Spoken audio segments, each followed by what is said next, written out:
저는 파업 당시에 2022년 파업 당시에 왜 이렇게 대우조선이 공권력 투입을 시적일관, 초지일관 처음부터 요구하는지 의아했습니다. 당시에도 조선소 경기가 좋아질 것이다, 호황이 올 것이다, 이런 얘기들이 계속 나오고 있었습니다. 실제로 그랬습니다. 그럼에도 불구하고 하청 노동자들이 조선소를 살리기 위해서 임금을 내어놓고 상여금을 내어놓고 했고, 대우조선은 경기가 좋아지면 하청 노동자들의 임금을 원상 복구해 주겠다라고 약속까지 했었습니다. 그런데 왜 이렇게 공권력 투입을 계속 시사하면서 문제를 계속 어렵게 만들고 하고 있는지 의아했습니다. 그런데 명태균이 등장하면서 제가 갖고 있던 그 의아함은 확인되었습니다. 저는 이렇게 생각을 합니다. 대우조선을 아주 힘든 상황으로 끌고 가서 노동자들이 무리하게 파업을 진행하는 상황으로 만들어서 대우조선을 경영하기 힘든 상황까지 끌고 가서 결국 매각하는 방향으로 가져가려고 했는 거 아닌가. 알고 계시겠지만 현대중공업으로의 매각이 무산되었습니다. 그리고 대우조선이 무려 공적 자금이 11조가 투입된 그 공장이 매각대금 2조 3천억이라는 말도 안 되는 헐값에 하나자본에 넘어갔습니다. 그보다 훨씬 더 어렵다던 시절에도 그보다 더 많은 인수 금액이 제시되었습니다. 미디어 오늘. 이 사건은 지금도 끝나지 않았습니다. 대우조선을 인수한 하나오션은 지금도 470억이라는 거액의 손해배상을 철회하지 않고 있고, 받지도 못할 손해배상으로 노동자의 생계를 위협하고 노동조합 활동을 무력화하려 합니다. 검찰은 하청 노동자에게 총 20년 4개월의 징역과 수천만 원의 벌금을 구형했습니다. 그런데 22년 당시 윤석열 정부의 대우조선 관련한 강경 대응 결정이 명태균에 의해 일어난 비선 개입 국정농단 사건이라는 것이 밝혀지고 있습니다.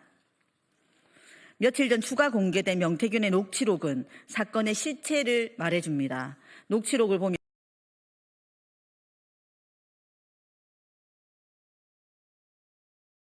명태균에게 보고서를 만들어 주었고, 이 보고서입니다. 보고로만 그치지 않았습니다. 이 보고를 근거로 당시 윤석열 대통령은 한덕수 총리에게 산업 현장의 불법적인 상황은 종식되어야 한다며 지시를 했고, 한덕수 총리는 긴급 장관회의를 소집하며 대우조선 파업 엄중 대응과 공권력 투입을 시사했습니다. 명태균은 노사관계 전문가도 아니고 조선소 업무를 해본 적도 없는 사람입니다. 이런 비선 실세에 의해 국정이 농단된 사건을 우리는 기억하고 있습니다. 다음은 2017년 헌법재판소의 박근혜 대통령 탄핵 판결문 중 일부입니다. 비선 조직의 국정 개입은 정책 결정의 투명성, 공정성 제고, 국민의 예측 통제 가능성 확보, 권력 행사에 따른 책임의 담보라는 측면에서 취약하다. 특히 비선 조직의 계속적인 국정 개입은 국민과 국가기관 사이의 민주적 정당성의 연결고리를 단절하고 정치 과정의 투명성과 정치 과정에서 국민의 참여 가능성을 차단함으로써 대의민주제 원리를 형해화할 수 있다. 현재는 이 판결의 결론에서 우리와 우리 자손이 살아가야 할 대한민국에서 정의를 바로 세우고 비선 조직의 국정 개입, 대통령 권한 남용, 정경유착과 같은 폐습을 청산하기 위해서 대통령에 대한 파면을 결정한다고 하고 있습니다. 이 판결문을 보면 명태균의 비선 개입, 국정농단 사건만으로도 윤석열 대통령 탄핵의 법적 근거가 만들어집니다. 대우조선해양 하청 노동자들의 옥새 파업에 대한 비선 개입, 국정농단 사건의 진실을 밝혀야 합니다. 회사의 누구의 지시로 명태균에게 현장을 보고했으며 그 과정에서 고용노동부의 협조는 없었는지, 보고는 누구에게 이루어졌었는지 명명백백하게 밝혀져야 할 것입니다. 청문회든 국정조사든 국회가 이 문제에 관심을 가지고 해결할 수 있도록 최선을 다하겠습니다. 감사합니다. 네, 고맙습니다. 다음은 금속노조 수석 부위원장 이상석 수석 부위원장의 모두 발언이겠습니다. 반갑습니다. 금속노조 수석 부위원장 이상섭입니다. 윤석열의 계엄 예행 연습이었던가요? 공개된 녹취에 따르면 2027년 7월 명태균은 윤석열 지시라며 대우조선해양 하청 노동자들의 파업 현장을 시찰하고 강경 진압하라고 윤석열에게 보고했습니다. 이후 윤석열은 계엄을 건의한 김용원을 따랐던 것처럼 명태균의 말을 따랐습니다. 관계장관 대책회의를 했고 정부 합동 담화문을 발표했고 파업 현장 조선소 하늘에 헬기를 띄우고 곤봉과 방패로 무장한 경찰 특공대를 배치했습니다. 불의한 권력은 하청 노동자의 피를 보려고 했습니다. 이대로 살 수 없지 않습니까? 라고 외친 금속 노동자를 두들겨 패고 끄집어내고 종국에는 파업을 파괴하려고 했습니다. 하청 노동자가 임금 원상 회복을 위해 하루라도 더 파업을 이어갔다면 정말 피를 볼 뻔했습니다. 데모하는 놈은 때려잡아야 한다는 민간인 명태균의 건의에 따라 비선에 농락당하고 끝내 내란 우두머리로 등극한 윤석열에 의해서 말입니다. 국회를 군홧발로 짓밟고 국민의 가슴에 계엄군의 총뿌리를 겨냥한 그들의 파업 파괴 행위가 사실로 드러났습니다. 금속노조는 참지 않을 것입니다. 문건을 만들어 명태균에게 제공한 당시 이용호 부사장 한통속입니다. 금속노조가 썩어빠진 정치 권력과 경제 권력을 윤석열과 함께 끌어내릴 것입니다. 그래야 지옥 같은 하청노동의 현실을 바꾸고 노동조합 할 권리를 되찾을 수 있습니다. 금속노조 경남지부 그제 통영 고성 조선하청지의 노동자는 파업으로 470억 원이 넘는 손배 폭탄을 맞았습니다. 하청노조 간부들에게 도합 20년이 넘는 징역을 검찰은 구형했고 곧 선고를 앞두고 있습니다. 회사는 블랙리스트를 만들어 노조 활동을 감시 탄압하면서 여전히 교섭은 해태하고 있습니다. 노동자는 죄가 없습니다. 철퇴를 맞아야 할 자는 어떤 자격도 없으면서 정책 결정에 관여한 민간인 명태균이며 모두의 안위를 짓밟은 윤석열과 그 내란 세력입니다. 하청노조의 노조 활동을 탄압하는 하나오션입니다. 금속노조는 끝까지 책임을 물을 것입니다. 지옥 같은 하청노동 현장을 바꿔내겠습니다. 고맙습니다. 네, 대우조선 하청노동자들의 파업은 지금까지도 연장되고 있습니다. 올해 하나오션의 노조 탄압에 맞서서 40일 넘게 천막도 치지 못하고 노숙농성을 했고 지금도 강인석 부지회장이 오늘로 41일차 단식을 하고 있습니다. 본인도 22일 동안 단식을 했었는데 올해 그래서 금속노조 거대통령 고성조선하청지회 지회장 김영수 동지의 모두 발언을 듣겠습니다.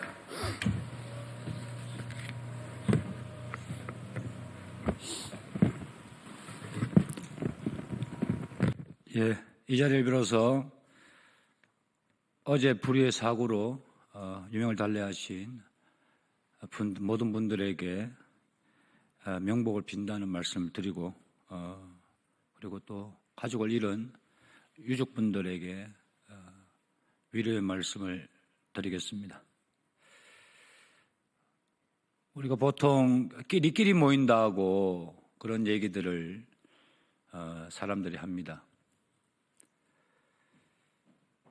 명태균과 윤석열 아마 끼리끼리 모인 것 같습니다. 아주 저열하고 수준이 낮은 사람들이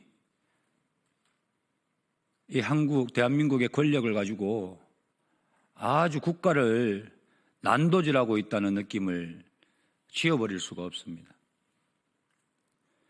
명태균의 녹취 파일을 들어보면 이 하청 노동자들을 그리고 파업하고 있는 노동자들을 놈이라고 표현합니다. 그들에게는 현장에서 땀 흘리는 노동자들이 그저 놈으로 이야기해도 되는 그런 사람인가 봅니다. 그리고 그런 사람을 옆에 두고 정치를 하는 윤석열, 김건희, 우리가 언론을 통해서 본 바대로 그들은 끼리끼리인 것 같습니다. 지금도 현장에서 41일 동안 단식을 하고 40일 넘게 천막도 못 치고 이 한겨울에 노숙농성을 우리 하청 노동자들이 했습니다. 지금 하나오션 실질적 경영인 오너가 누구입니까? 김성현입니다. 김성현 회장 잘 아실 겁니다. 아들이 맞았다는 이유로 야구방망이 들고 들어가서 사람 두드려 팼던 사람입니다. 저는 윤석열, 명태균, 하나, 김성현 모두가 다 끼리끼리라고 저는 생각을 합니다. 그들에게는 어떤 인정도 어떠한 따뜻함도 인지상정도 없는 사람들이 아닌가 그런 생각을 합니다. 저는 파업 당시에 2022년 파업 당시에 왜 이렇게 대우조선이 공권력 투입을 시적일관, 초지일관 처음부터 요구하는지 의아했습니다. 당시에도 조선소 경기가 좋아질 것이다. 호황이 올 것이다. 이런 얘기들이 계속 나오고 있었습니다. 실제로 그랬습니다. 그럼에도 불구하고 하청 노동자들이 조선소를 살리기 위해서 임금을 내어놓고 상여금을 내어놓고 했고 대우조선은 경기가 좋아지면 하청 노동자들의 임금을 원상 복구해 주겠다라고 약속까지 했었습니다. 그런데 왜 이렇게 공권력 투입을 계속 시사하면서 문제를 계속 어렵게 만들고 하고 있는지 의아했습니다. 그런데 명태균이 등장하면서 제가 갖고 있던 그 의아함은 확인되었습니다. 저는 이렇게 생각을 합니다. 대우조선을 아주 힘든 상황으로 끌고 가서 노동자들이 무리하게 파업을 진행하는 상황으로 만들어서 대우조선을 경영하기 힘든 상황까지 끌고 가서 결국 매각하는 방향으로 가져가려고 했는 거 아닌가. 알고 계시겠지만 현대중공업으로의 매각이 무산되었습니다. 그리고 대우조선이 무려 공적 자금이 11조가 투입된 그 공장이 매각대금 2조 3천억이라는 말도 안 되는 헐값에 하나자본에 넘어갔습니다. 그보다 훨씬 더 어렵다던 시절에도 그보다 더 많은 인수금액이 제시되었습니다. 그러나 초호황기를 앞두고 대우조선은 공적 자금 11조가 넘는 투입에도 불구하고 하나오션에 2조 3천억에 넘어갔습니다. 윤석열, 명태균, 대우조선 해양의 커넥션, 그리고 그 이후에 윤석열, 명태균, 그리고 하나자본의 커넥션이 반드시 존재한다. 저희들은 그렇게 생각을 하고 있습니다. 명태균의 녹취 파일로 정부의 불법적 개입, 명태균의 말도 안 되는 개입이 드러났습니다. 이제 윤석열과 명태균 그리고 하나자본의 개입을 우리는 밝혀야 될 겁니다.